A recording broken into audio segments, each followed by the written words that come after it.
All right, let's talk about something that can feel, well, pretty complicated. Financial products. They can seem like a total maze. So today, we're going to try and demystify one specific type of product, the hybrid plan. Let's just jump right in. Okay, so our source material for this whole explainer starts with this quote. It's pretty direct, right?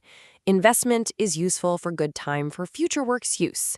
The grammar might be a little different, but the idea behind it is simple and, honestly, really powerful.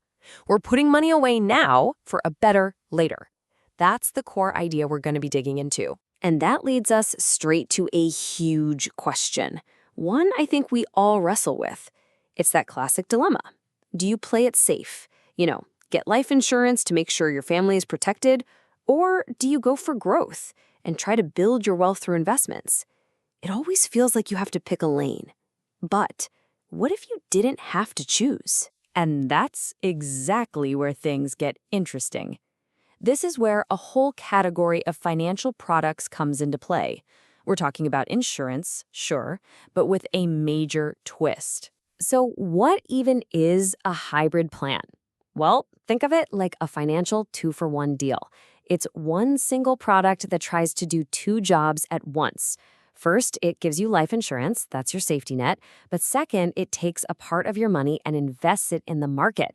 So you get that protection and the chance for growth all rolled into one. Okay, that's the theory. But to really get how this works, we're going to look at a concrete example that comes straight from our source documents. It's called the LIC Systematic Investment Insurance Plan. Let's just call it SIIP. Much easier, right? We'll use this as a case study to see how these things actually function in the real world. All right, Section 2. Let's pop the hood on this SIP plan and see what's really inside. Time to decode it, piece by piece, based on what the source material tells us. So what is this thing exactly? The official name is a unit-linked, non-participating plan. Whoa, okay, a lot of jargon there. But the key phrase you really need to get is unit-linked. All that means is that part of your premium buys units in an investment fund. So the value of your plan is directly tied or linked to how well that fund performs. Simple as that. And this really shows you the two sides of the coin here. On one hand, you have the risk cover. That's the classic insurance part, the absolute safety net for your family. But on the other hand, you have the investment side. That's where your money is actually working for you, trying to grow based on how the market's doing. Two different goals, all in one plan. And here's a really important part. You're not just throwing your money into some financial black box. The plan actually gives you choices. You get to decide where your money goes based on your own comfort level with risk. It kind of puts you in the driver's seat, which is huge. And here are those choices. You've got 4 funds to pick from. Think of it like a spectrum. On one end, you've got something like the bond fund, which is generally considered lower risk. On the complete other end, you have the growth fund. That's higher risk, but it also has the potential for higher returns. And you've got a couple of options in between. You get to pick your spot. Okay, so what's the payout? What happens down the road? Well, there are 2 main scenarios. Scenario 1, you outlive the policy. Great. In that case, you get the total value of your investment fund. But what if the worst happens? In that case, your nominee gets whichever amount is higher, the value of your fund or a basic pre-agreed amount. And that higher of part is so important. It means there's always a minimum payout, a real safety net. The source material also points out something pretty interesting called guaranteed additions. You can think of it as a loyalty bonus. At certain points, year 6, year 10, year 15, and so on, the plan adds a little extra percentage of your premium right into your fund. It's basically a thank you for sticking with it for the long haul. Okay, Section 3. We know what the plan is, we know the features. Now let's talk about the rules of the road. What's the fine print here, according to the documents? And here is the first big one. You really need to know this. There's a 5-year lock-in period. Let me say that again. 5 years. That means for the first 5 years, your money's in there. You can't touch it.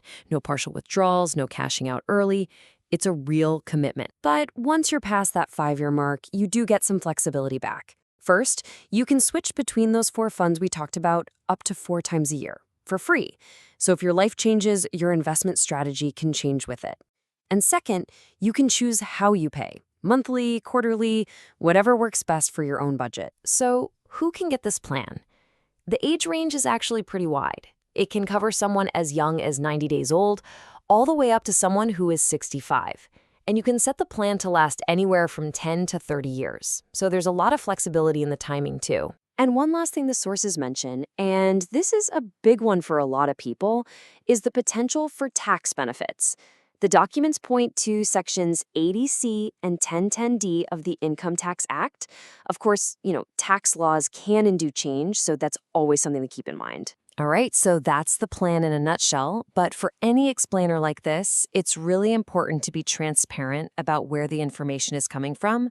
So let's connect everything back to our source material. So the documents we've been using to explain all this, the ones that describe this specific plan, they all come directly from a specific authorized advisor for these LISC products. And here's the person behind the documents. The advisor's name is Gauravdeep Gautam. The source material lists his title as a government-authorized advisor, and you can see his credentials there, a couple of master's degrees. His listed services cover investment, marketing, and market research, all tied to his official agency code, which brings us right back to the big question, doesn't it? After breaking it all down, you have to ask yourself, are these hybrid plans really the best of both worlds? Or are they more of a compromise? A jack of all trades, but maybe a master of none? That is the core question to think about for your own financial journey. Something to chew on. Thanks for joining us on The Explainer.